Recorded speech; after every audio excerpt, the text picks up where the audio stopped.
Hello, Nisarg. How are you doing? Good. How are you? I'm doing well.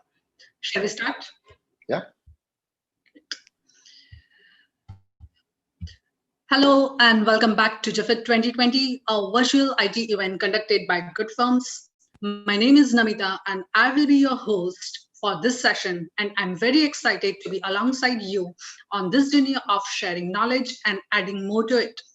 Today is the fourth day of this virtual event, and I'm sure this platform will definitely help you all to get connected with the best experts who, with their knowledge, will guide you through your digital journey one step at a time. So let's begin our third session for the day, which is on how building MVP can help with quick go-to-market strategy and raise funds. And the speaker for this session is Mr. Nisarg, founder and CEO at Tactic Solution Inc., started by top industry experts. Mr. Nisarg is a tech enthusiastic and empowering startups, businesses, and enterprises with the app software is his passion. Feel free to drop a question in the Q&A section and the speaker will answer it at the end of his presentation. So ladies and gentlemen, please welcome Mr. Nisarg to throw some light on the said topic. Over to you, Mr. Nisarg. Thank you, Namita. Thank you for a great start. And thank you, everyone, for joining this session. My name is Nisarg, and I'm the owner and CEO of Tactic Solutions. We build mobile applications and web applications. And today, I am told to present about this MVP and how MVP can help you go to market faster. So let me share my screen with you without wasting more time, and we can definitely go about it. Okay.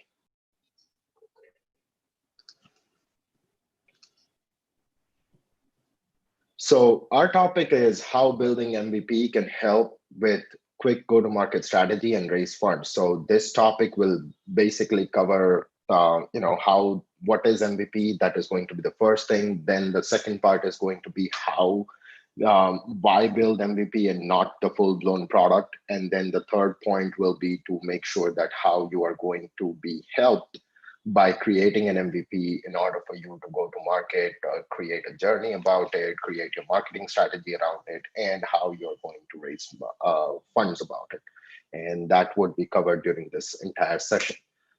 Uh, the first, we will have to understand the overall topic. So basically the MVP itself, the word itself has to be understood. So what is the minimum viable product? That's going to be the first thing that we are going to cover over here. The MVP, a minimum viable product, is, it's more or less like a subset of your product. A product is conserving of three major things. One is the values that you bring to the table. Second is the benefits that you bring to the table, and third one will be to kind of different kind of features that are included in an MVP, right? So the values, if we talk about value, right? So let's say when you start any of the digital product, there is always a problem statement, and that problem statement you're trying to address with your product. I strongly believe that there are no products which are currently there in the market, or they are not, they are not doing up to the mark. But every time somebody is inventing a new product, there is always a way to present the idea in a better way. So uh, building that entire product and building that entire journey takes months or years, and sometimes it may go on and on and on. And for that, we need to understand the major thing, which is value proposition. So value proposition of a product is something where you are actually solving a real problem in the market, right? So when you address that problem, that needs to be identified as the problem. That needs to be answered in a way that it actually is covered in your MVP.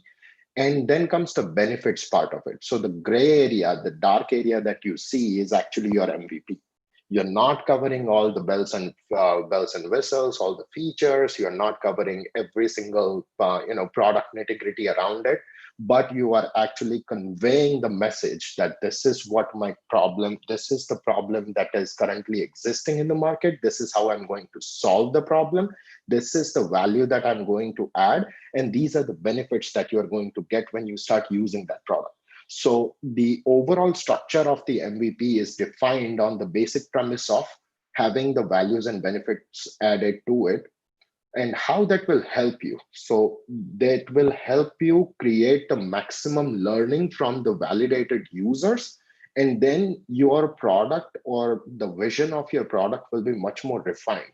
So building an MVP or having what is an MVP is creating a structure or creating a product which is done with the minimal efforts, but it is able to convey the right message, and it actually brings you a lot of value in terms of your user validated data.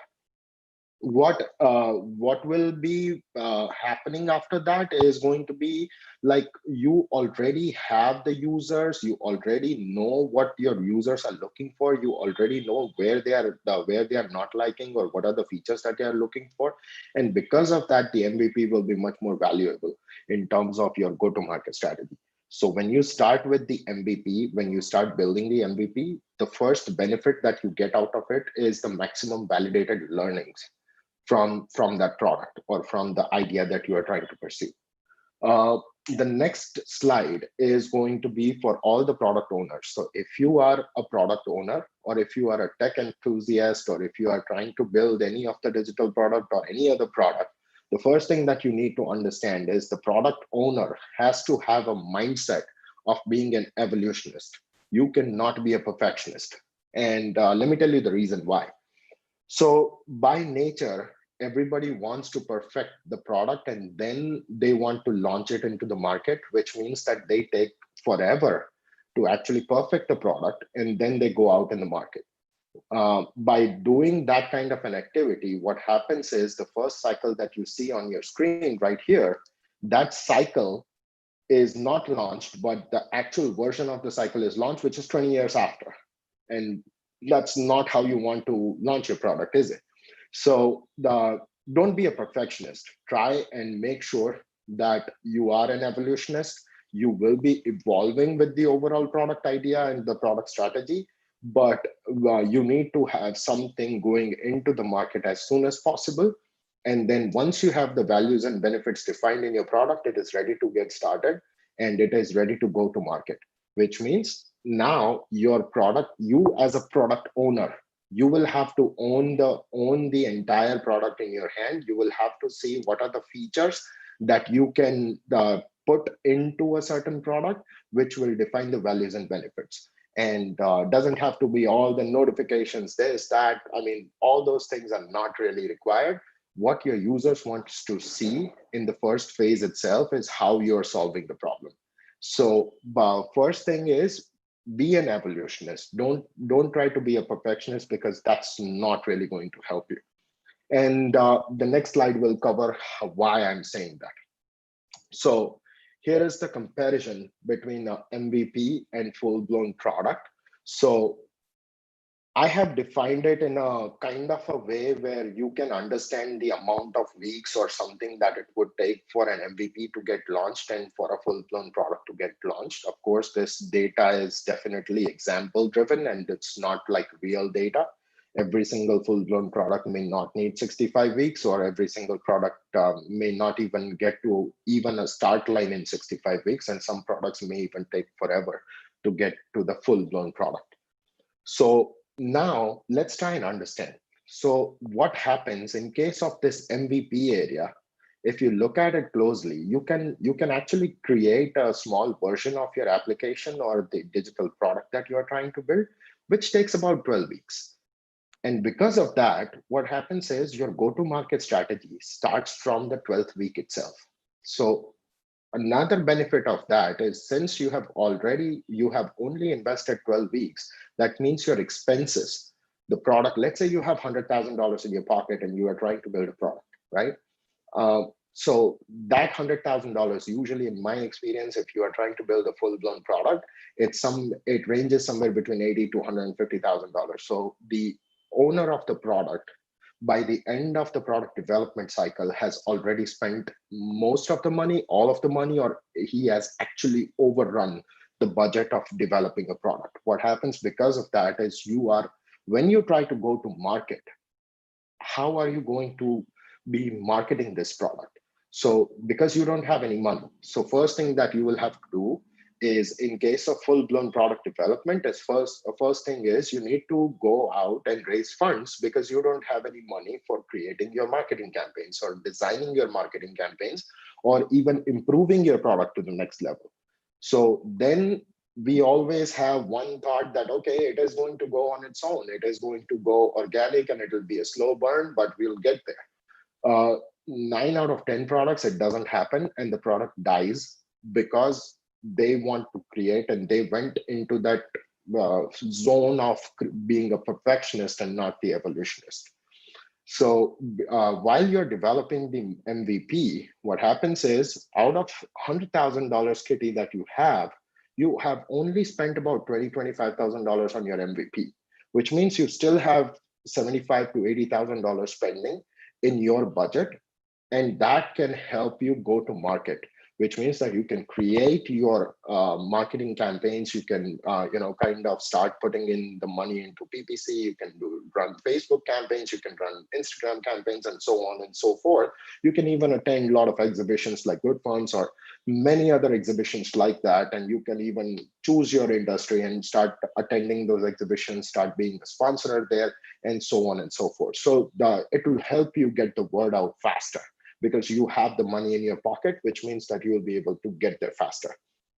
Now, because of that, what happens is you build the early traction over your product. So let me give you an example. One of the customers that we were working on, he was trying to build a software which will help. It's an IoT based product. So that product will help all the senior citizens which have Alzheimer's or any other kind of conditions get monitored by their children or by themselves or by their doctors.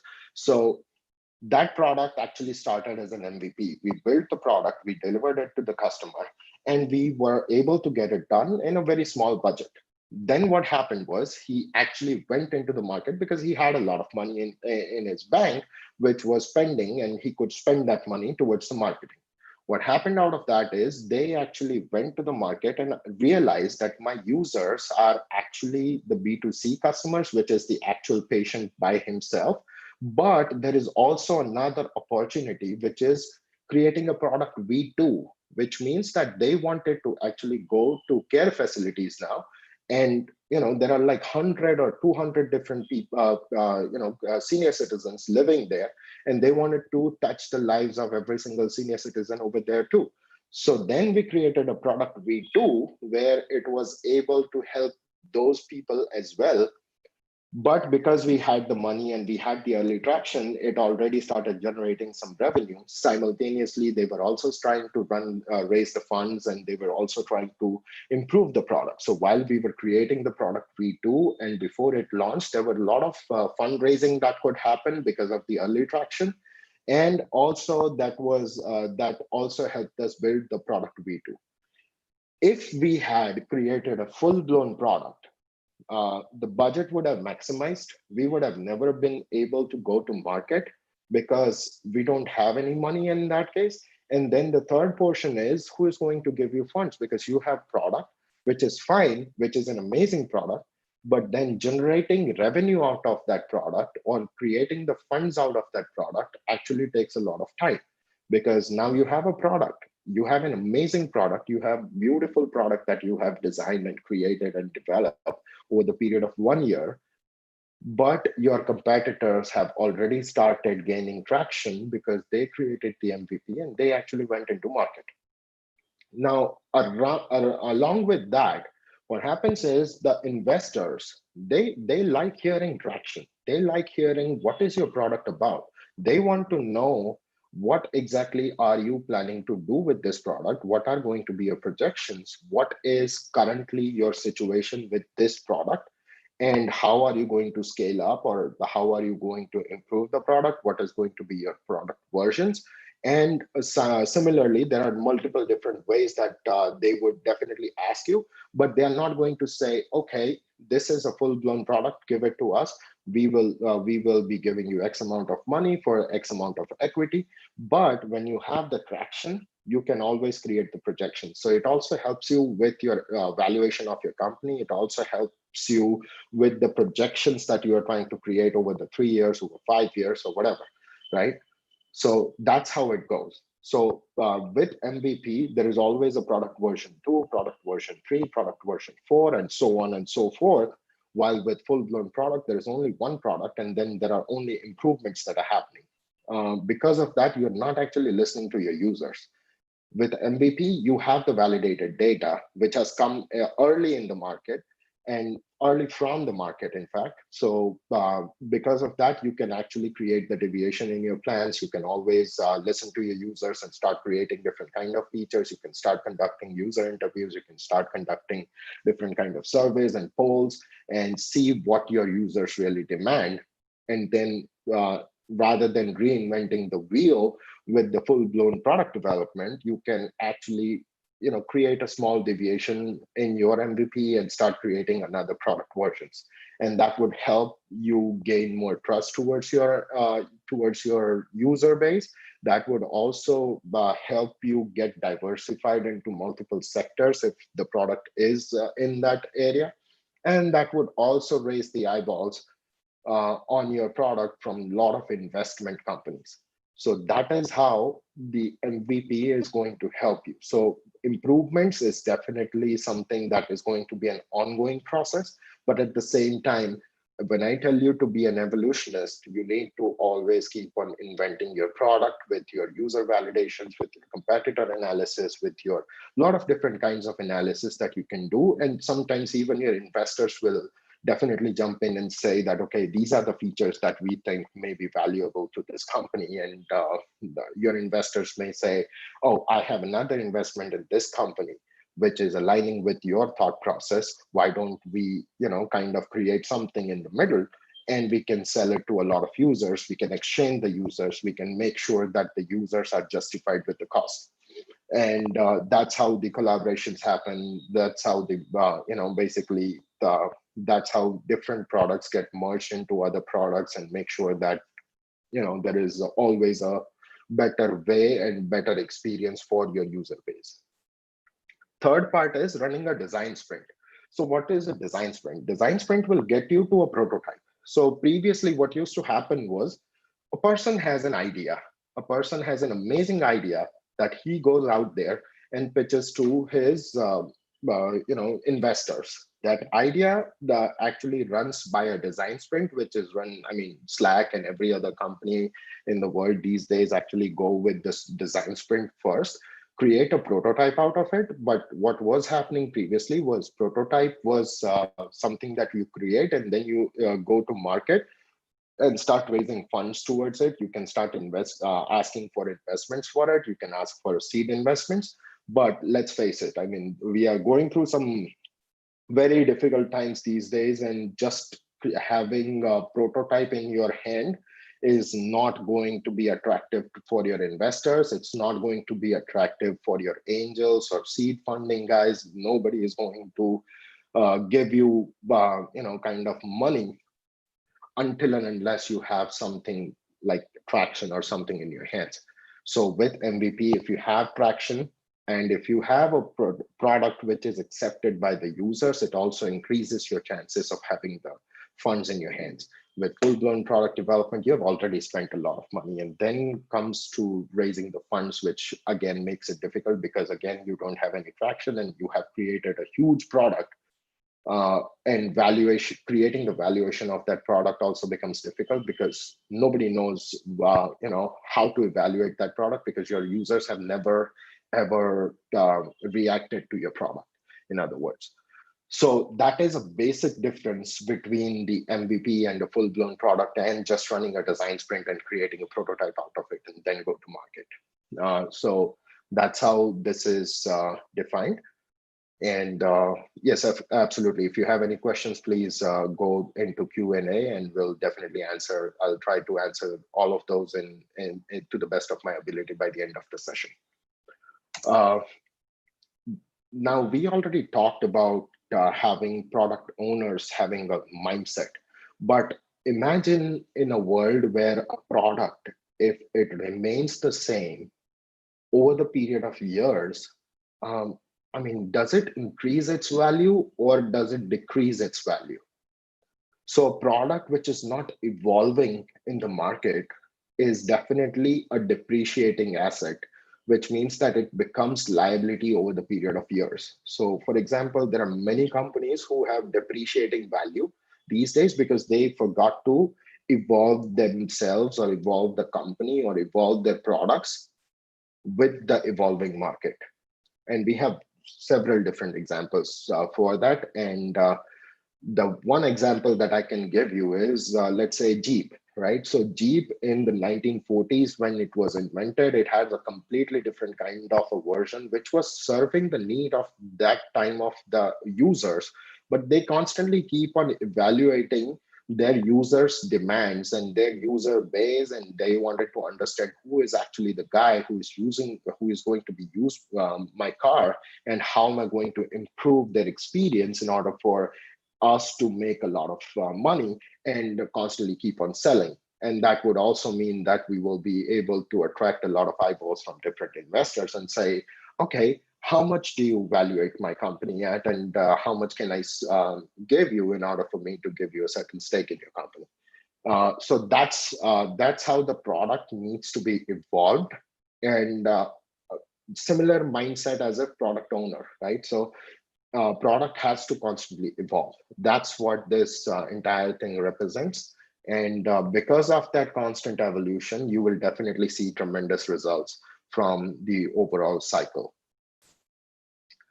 Let me go to the next one. Some of the common issues for having the MVP first. So a lot of companies, they actually come over and talk to us, and a lot of people have different kinds of questions. For example, let me take like 5 top questions that I've picked, and that may be able to give you a lot of answers. Why would the investor invest into MVP and not ask for a kick-ass product?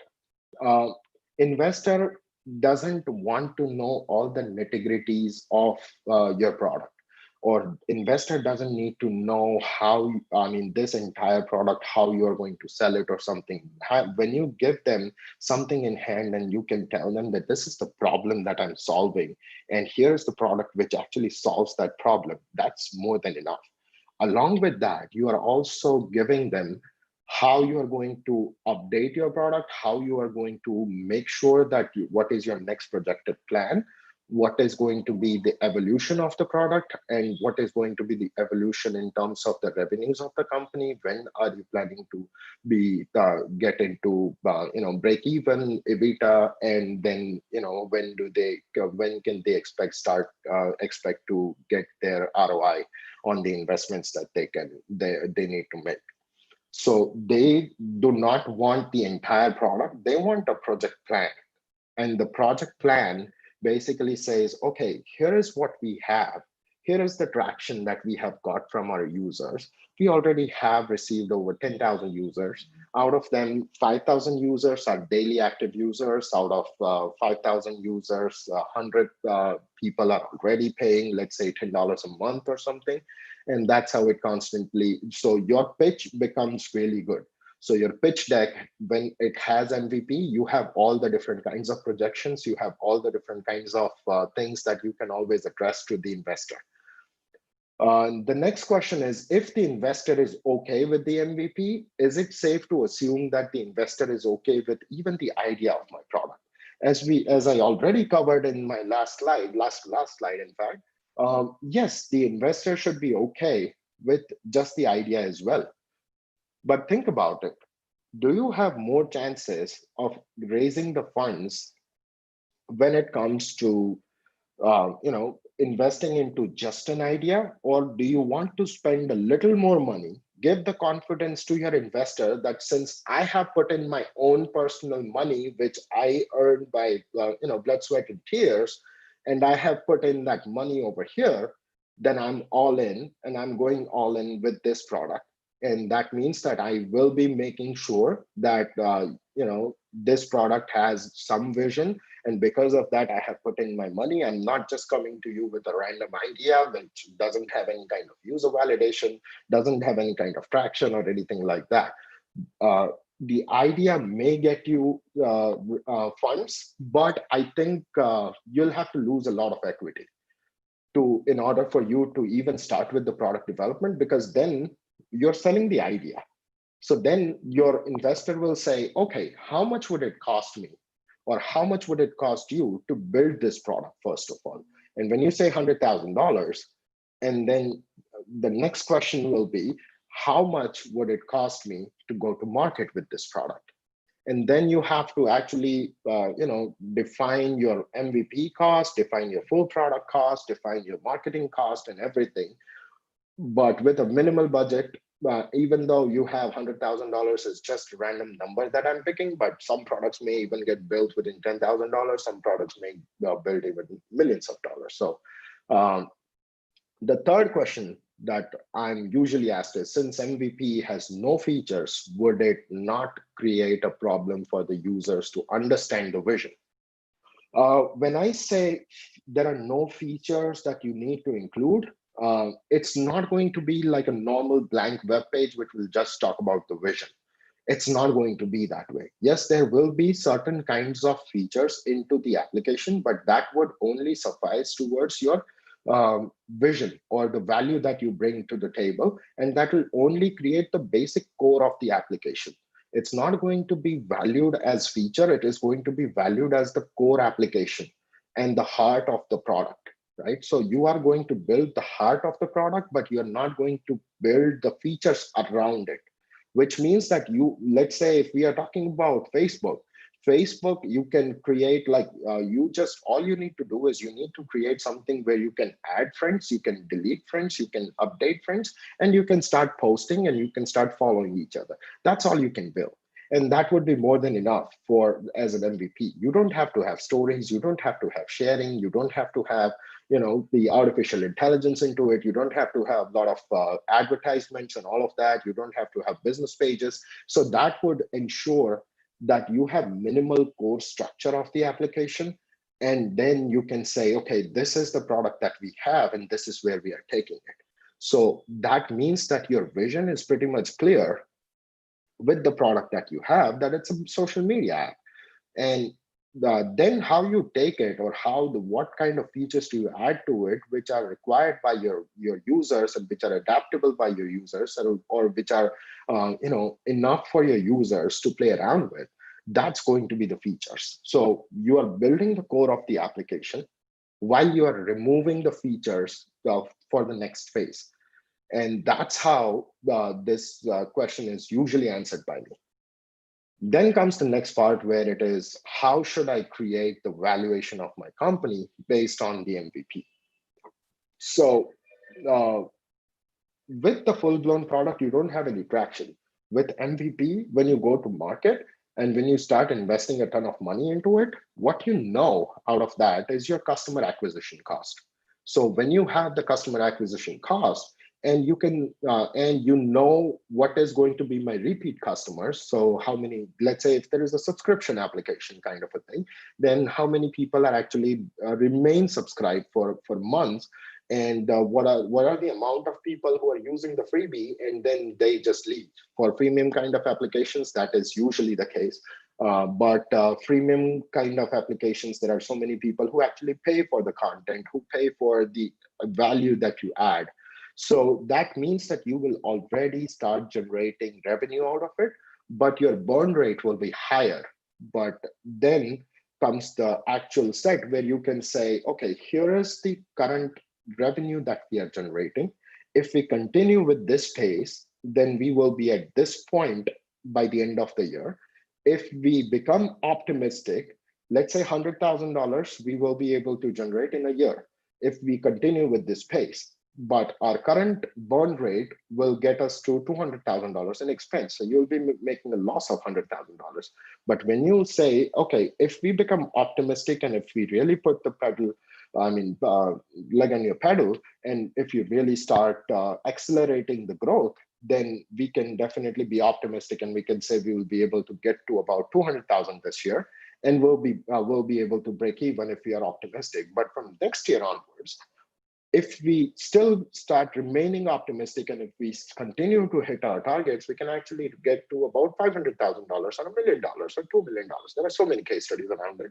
So based on that, it becomes really easy when you know your customer acquisition cost, when you already know what your users is expecting, when you already know what is going to be your next feature, when you already know what are going to be improvements that you want, you already know your expenses, you already know your marketing cost, you already know your customer acquisition cost, you already know your revenue that you are generating and the pace that you are generating. Based on that, it becomes easy for somebody to evaluate and create the valuation around it, and put up rather than putting just like a random number on a product that, okay, this product is valuated at $10 million, but it doesn't have any traction to it.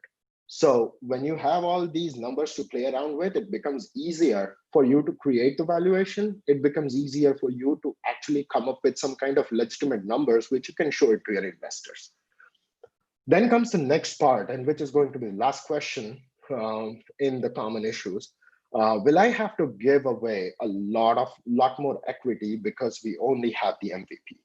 I would rather say it's quite the opposite. You don't have to give away a lot of equity if you have an MVP, and if you start going to market soon after the MVP and you start generating traction, because you know what? You already have the validation from your users. You already know what you are adding value in your users current problem statement, and how you are able to grow this company to the next level constantly over and over and over, which means that you can always make your case around it, and you can say, this is what we have, this is how we are going to grow, this is the current user base, and based on that, I think you will be able to come up with some nice projections around it, and you will be able to save a lot more equity. So more or less, it's like when you have the right ingredients to make your dish, it always comes out to be a nice dish, rather than coming up with some random numbers and say, okay, this product was built for $500,000 and we evaluate our company at $200,000. Usually the multiplication factor that we have seen is between 5 to 10x if you are in your first year. So 5 to 10x of your revenue. That would be an easy sell.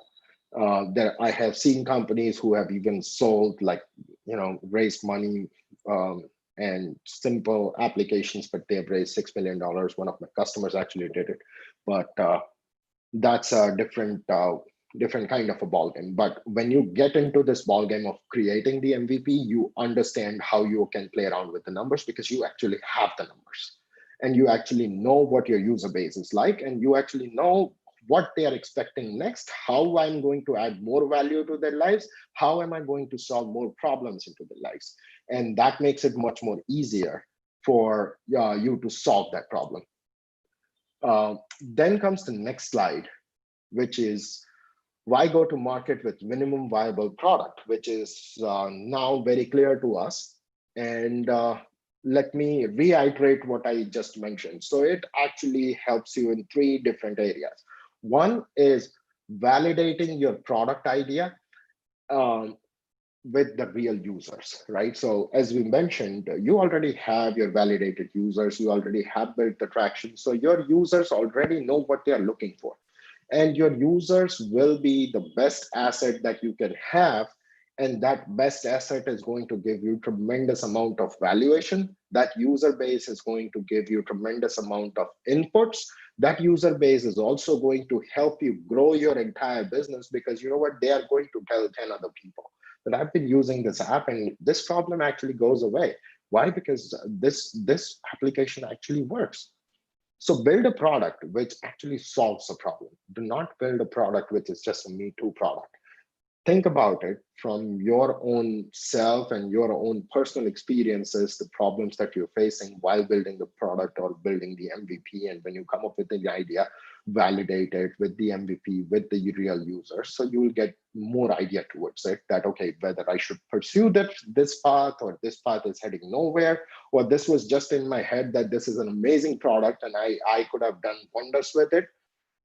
But you know what? All that can be resolved by just creating the MVP rather than building the entire product and then failing for it. Because of this, you can definitely save a lot of money because you are not building the entire product. So aggressive product marketing can absolutely happen, and you can aggressively go to market. You can aggressively start making sure that you're creating your marketing campaigns around it. You can start creating the sales campaigns around it, and you can have the support team. Everybody works under with the same vision that we are taking this product to the market. We are going to acquire as many users as possible, and we will then be thinking that, okay, how many users are paid users, free users? Based on that, we'll see, okay, we have this much of amount of money that is coming in. We need another X amount of money, and this is the amount that we need to raise, which means that it will also help you. Your early traction from the aggressive marketing will also help you towards the early traction. And that means that your funding or the raising funds, which is always a question in every entrepreneur's head, that how am I going to raise funds? I don't know any investors. You know what? You don't have to. They will come to you because you already have the traction, and investors have really good eyes when they look at a product which is actually doing good. So when you send out your pitch deck to 100 different investment companies and the venture capitalists, you will be able to see that you will start getting a lot of answers, because your early traction will help you raise that fund. And that means that you will be able to raise that funds faster with the MVP and not with the entire product. And that will also save a lot of time, which is a valuable asset over here, because time, I mean, we all say time is money, right? So when the time is money, you need to identify and understand that your time that you have spent towards perfecting this product, towards making this product, is definitely going to be worth your while. But rather than building the entire product, you can definitely make sure that you build a small portion of it, save that time, go to market, and constantly keep on improving your product. So when the full product is developed, let's say in 65 weeks, as in my earlier example, if the product is built in 65 weeks, if you are going with MVP and then go to market, raise funds, and create product V2, product V3, and improvements on the existing products, you will pretty much be at much more convenient position by the end of the cycle of the full-blown product development, which is 65 weeks. So when you start with the MVP at 65th week, you'll have revenue, you will definitely have funds, you'll definitely have a strong user base, and you will definitely be doing much better in your overall vision towards the product and overall solving the problem. So I always believe that every single digital product that is out there is actually solving a real problem in the market. And that solving a problem will definitely be served to the maximum, maximum efficiency, and it can definitely help you. With that, I think I'll be taking questions now. If you have any, you can always ask. Well, thank you, Mr. Nisarg. That was really a great presentation. And the audience has few questions. So with your permission, may I read it out for you? Sure. Thank you. MVP and NVP, what is the difference? I'm sorry? MVP and NVP, what is the difference? There is a huge difference. MVP, you only have minimum viable product, which means that you only have certain values and certain benefits to it. There are no features associated with it, so there are no nitty-gritties around it. When you start creating the nothing, there is, though, then it is just nothing basically. So it's just a prototype that you are creating. Great, thank you. The next question is, what are the different ways to test our MVPs? Correct. So there are multiple ways of testing your MVP. One is you can definitely, so as I mentioned earlier in my session, so validation of the users, right? So how it is done is basically when you try to create the entire product, you are saving a lot of, you are actually spending a lot of money. When you're spending a lot of money, what happens is by the end of the entire product cycle, you don't have any money. So when you are creating the MVP, let's say you spend about $20,000 out of the $100,000 that you have. The $80,000 difference will help you go to market. When you go to market, you start raising customers. So first of all, what happens is you start increasing the user base. And because you have the money to go to market faster, you have the money to actually spend behind marketing everything. That means that you will be able to get the returns on it, and you will be able to, let's say, if you spent about $10,000 on your marketing campaign, and you only have 10 users or 20 users, right? So you already have the validation from your users that out of 10,000 people, I mean, $10,000 that I've spent, if I'm only getting 10 users, that means my customer acquisition cost is $1,000 a user. That clearly tells you what the market is telling you. But when you spend $10,000 behind any product towards a Facebook campaign or whatever that you spend it on, and if you have, let's say, 1,500 users, 2,000 users, that is an amazing number. So now you know that your product has been validated. Forget about user being validated. First of all, you need to validate your product. So with minimum viable product, you can validate your product itself, that whether this product is actually serving the need of the actual users or not. Once it serves the need of the users, once 1,500, 2,000 people have actually started downloading it, then you can start validating those users and you can say, okay, are these customers going to pay me? What are the actual problems that I'm solving for these people? How are they applying it towards their business? And then comes the next round where you can start doing the user interviews, you can start doing all the surveys, and you can gather a lot of data around it. That's really very informative. I'm sure now the users will find the different ways to test their MVPs. So the next question is, what factors come into play when it comes to projecting the success of a software product? What part does MVP play while projecting figures or trends? Correct. So earlier we discussed that when you have the MVP, first of all, the making of that product, right? So the building of MVP cost you a lot lesser than building the entire product. So that's where you already have a very small chunk of money that you have already set aside for building the entire product. So that saves money. But the remaining money that we spend behind marketing, that will ensure multiple different things. One is that will ensure that what is going to be my user acquisition cost. So, and then out of that user acquisition cost, let's say I know that my user acquisition cost is just $10 a user or $20 a user, right? And then I know that if I want to scale this to 10,000 users or 20,000 users or 100,000 users, I need to multiply it to create the approximate number that is in my head, that okay, I need to spend this amount of money in order to have this many users in my pocket in my digital product, and they will believe in my digital product. Sometimes the product may not be too big to attract a lot more it's a very niche product or something like that, so it may not have that kind of a big vision around it, but that will ideate the cost factor around it, that this is what it is going to be for me to get to this level. Then comes the next part where you already have the product improvements going on.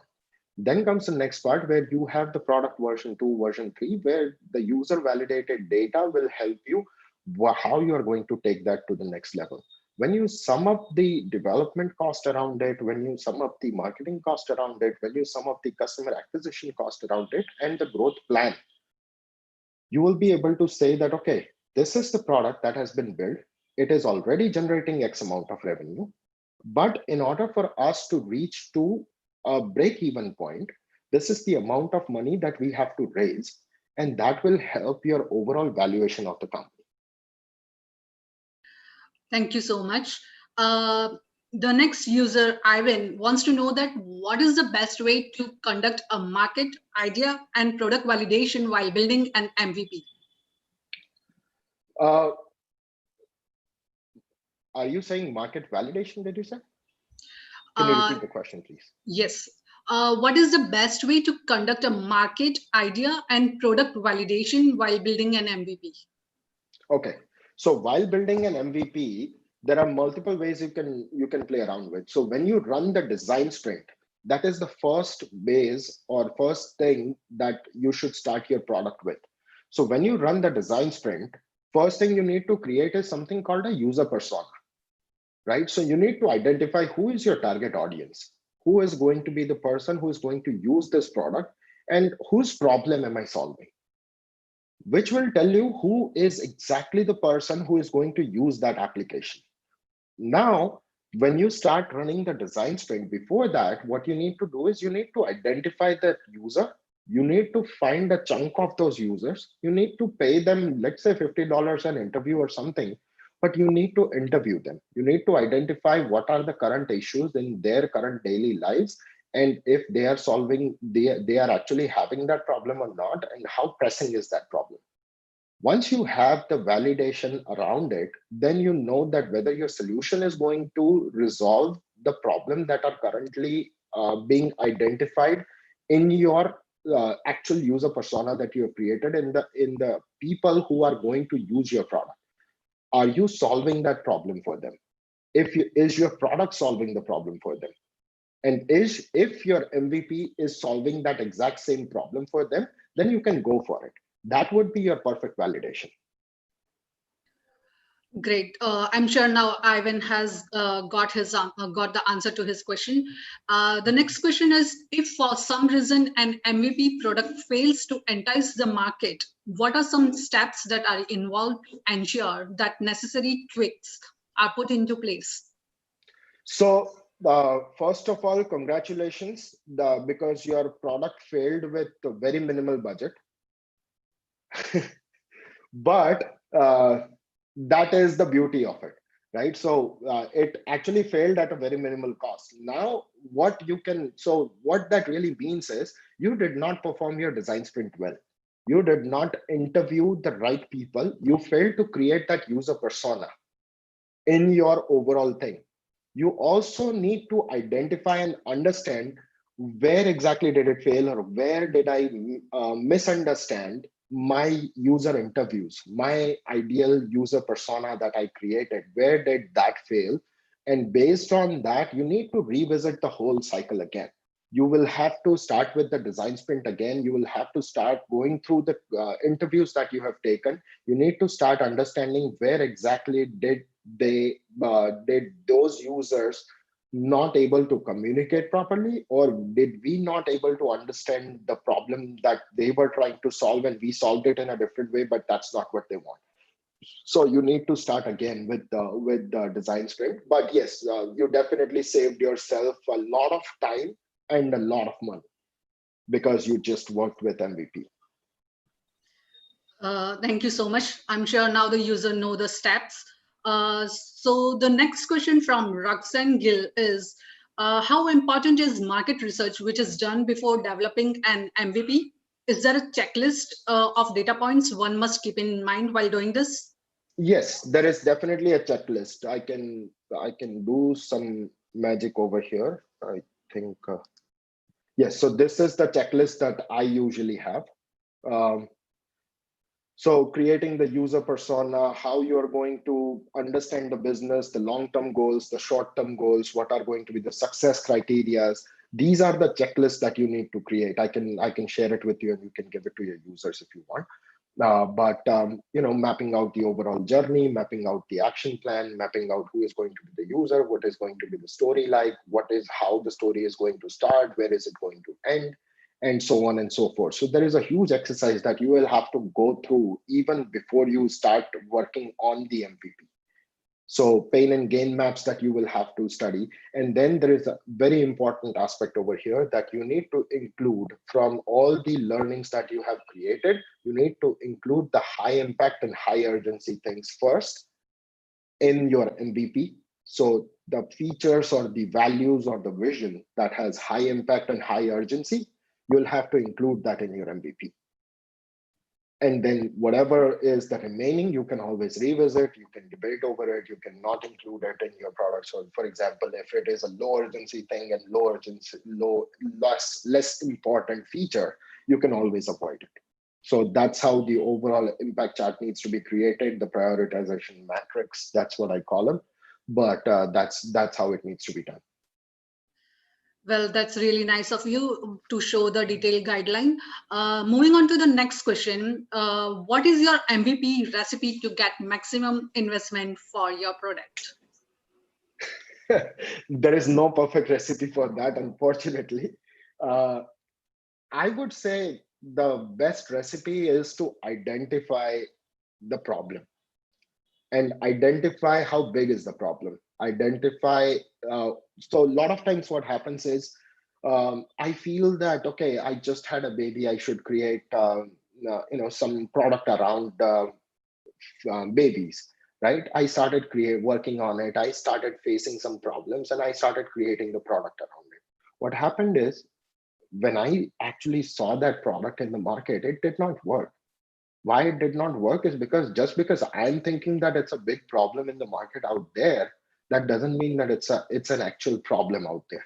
And even if it is a problem out there, you need to understand the curve of the learning curve for the user to understand your product, acquire your product, and digest your product, and make it, kind of religiously use it in their daily lives, like what Facebook has done or what Instagram has done. After you check your emails, you open Facebook and see what's going on there. It's like religiously you're following it constantly. So you need to identify the right problem to solve. You also need to understand the learning curve for your user from changing their daily habits and make your product into their daily habit. I think that's what's going to make the perfect recipe out of it. That's really good. I'm sure now the users know your success recipe. So the next question is, recently Rand Fishkin pointed several doubts on the concept of the product market mix. In his context, problem solution, that is MVP, is the right time to go after marketing and investors. Yet, he pointed out that most of the investors wait for the product market tipping point. Is it the case, or investors do go with MVP? Uh, I have personally met Ren Fishkin, and what you are saying is right. And he himself did the same thing with Mars. I think he raised around $29 million for Mars, and the exactly the same recipe that he followed. He actually went with the MVP. He started raising funds. He knew the problem that he was solving, and he knew that content is going to create wonders in the world, and he knew that there are a lot of people who wants to grow their business, who wants to leverage the power of Google, for that matter, and leverage the search engine, social media, everything around it. And that's how it started. But did Mars started? It was SEO Mars in the past, but SEO Mars, did it started with social media and everything? No, it did not. It started with just search engines, because he knew that that's the problem that the current users are facing. All the companies are facing problems with how to optimize the search engine and how to come up in the ranking. So he started with that MVP, and slowly and gradually he kept on moving upwards. That was very informative. So the last question from Nigel is, if you were the founder of fintech startup, how would you use MVP concepts to your advantage in the product building stage? Is it true that a fintech product's complexity depends complete product development? Uh, Not really. So we are already we have worked on a lot of fintech products, invoicing solutions, 401k solutions, and many other solutions like that. What happens is, you start building a product. Let's say I created a product around 401k consultants. So we started creating a product which would originally get the government data from the website, and it will start suggesting people. That was the entire solution. Now, how did that add value into somebody's life? So all the 401k consultants currently, if they have to go into the market and if they have to pitch somebody, they need to understand their 401k plan. They need to see what their 401k plan looks like, and they need to actually identify that, okay, this is where the problem is. We solved that problem and we automated that part. And we said, this company has these good things, these are the bad things, and that's about it. That was the MVP of that product. And then we kept on increasing that. Well, thank you so much, Mr. Nisarg, for answering all the questions. And it looks like we have covered all of our questions. And if the audience is still having the doubts, then they can definitely reach out to Mr. Nisarg on LinkedIn or drop out their questions on the Facebook page, Good Firms page in the comment section. And thank you once again, Mr. Nisarg, for joining us today and giving your precious time. Thank you so much, Namita. Thank you. Thank you. Have a wonderful day. And everybody, thank you so much for listening to me. Thank you. Yep. Bye.